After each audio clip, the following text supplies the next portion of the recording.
Hi, and I'd like to welcome you back to Poem Praise 2.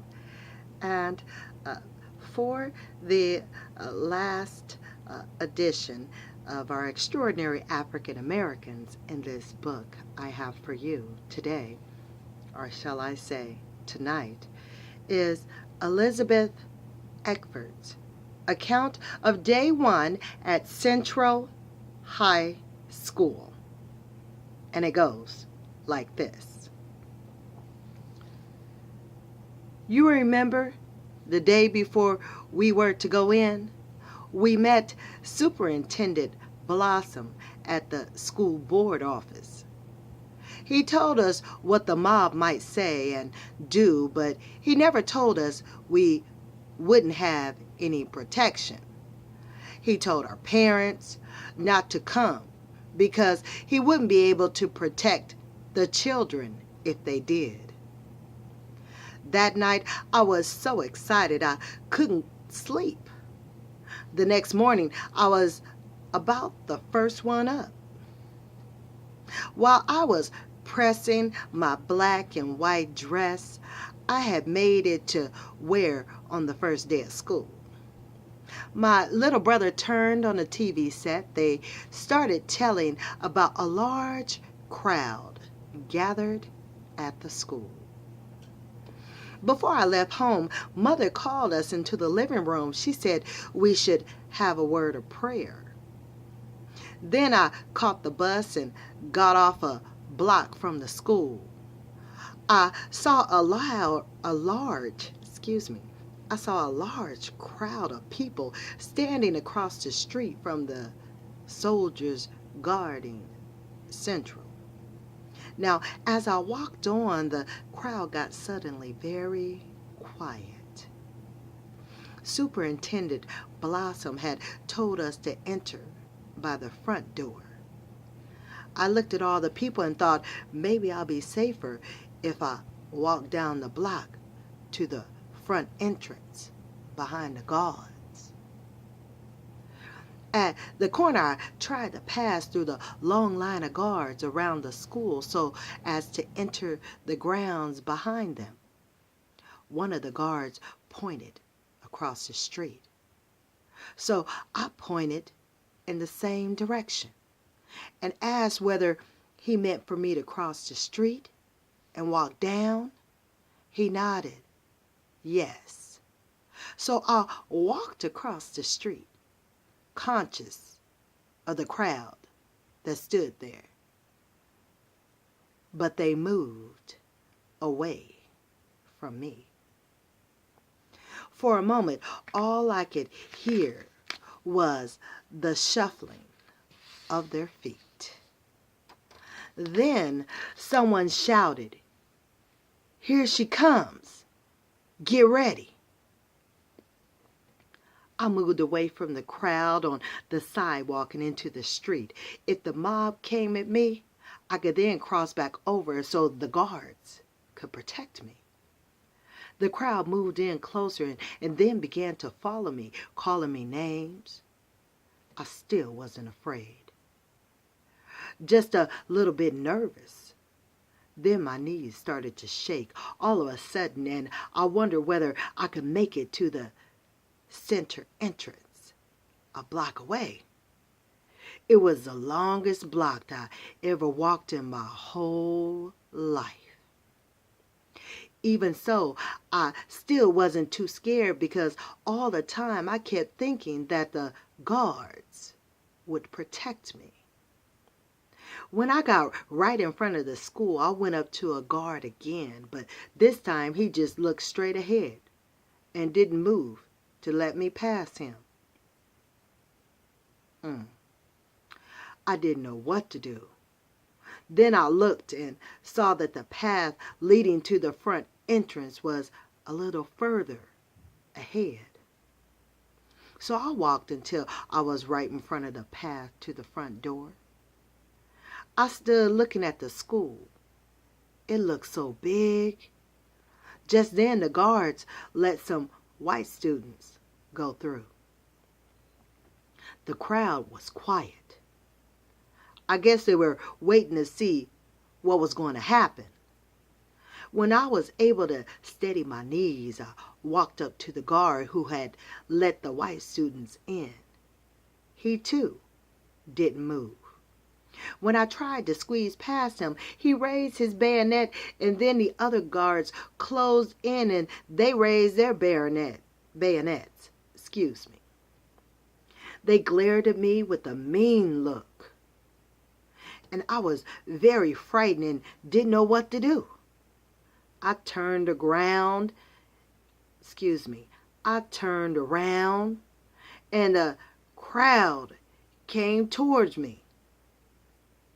They moved closer and closer. Somebody started yelling, "Lyncher! Lyncher!" I tried to see a friendly face somewhere in the mob, someone who maybe would help. I looked into the face of an old woman, and it seemed a kind face.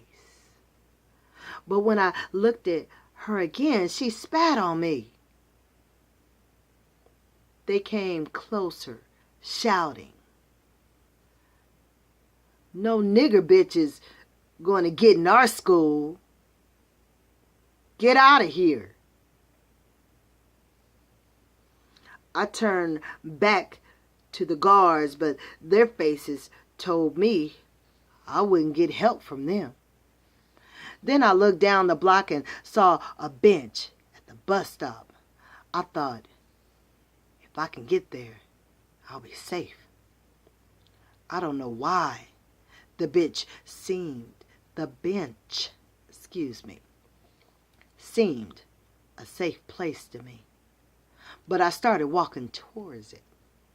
I tried to close my mind to what they were shouting and kept saying to myself, if I can only make it to the bench, I'll be safe. When I finally got there, I don't think I could have gone another step. I sat down and the mob crowded up and began shouting all over again. Someone hollered, "Drag her over to this tree. Let's take care of this nigger." Just then, a white man sat down beside me. He put his arm around me and patted my shoulder. He raised my chin and said, "Don't let them see you cry." Then a white lady, she was very nice. She came over to me on the bench. She spoke to me, but I don't remember now what she said. She put me on the bus and sat next to me. She asked me my name and I tried to talk. She asked me my name and tried to talk to me, but I don't think I answered. I can't remember much about the bus ride, but the next thing I remember, I was standing in front of the school for the blind, where Mother works. I thought maybe she isn't here, but she has to be here. So I ran upstairs, and I think some teachers tried to talk to me, but I kept running until I reached Mother's classroom. Mother was standing at the window with her head bowed, but she must have sensed I was there because she turned around. She looked as if she had been crying, and I wanted to tell her I was all right, but I couldn't speak. She put her arms around me, and I cried.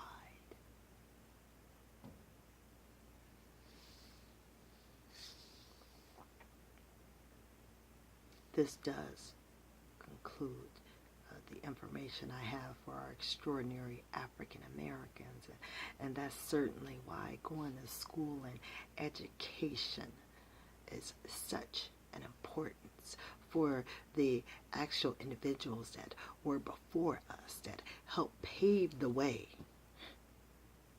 for you to walk through front doors, that paved the way for an end to segregation, restaurants, buses, water fountains, bathrooms, that paved the way, that struggled step after step, that died. That's all in our DNA. We got that in our veins. African Americans.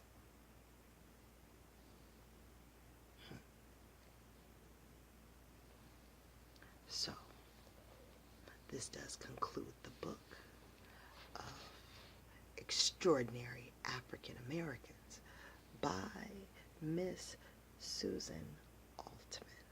Now, if you certainly would like to go through the book, you could certainly subscribe to Poem Praise 2 and go through each extraordinary African American at your own leisure. Or, if you would like, you could certainly go to your nearest library and check this book out and read it on your own time, if you would like. I would like to thank you for tuning in to Poem Praise 2.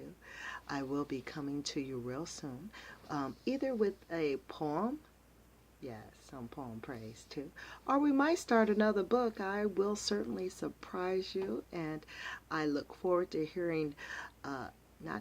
but talking to you soon. If you do have something to say or any suggestions, just like and certainly let me know.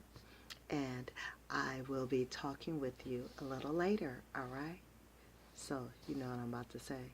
But of course, later, y'all.